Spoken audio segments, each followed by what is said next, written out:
पहले ये funny video देखो, फिर इसके फनी कमेंट्स पढ़ेंगे। Let's go.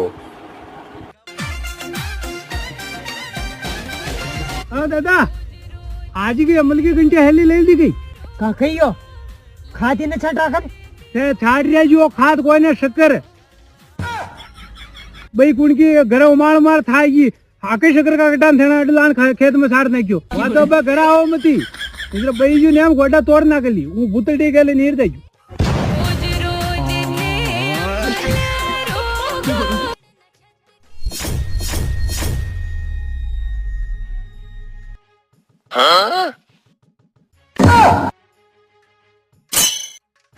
अबे कहीं बाहर कहीं मरने आ गई काम तो देख जो अमल को नशा तो शानी रहे हैं।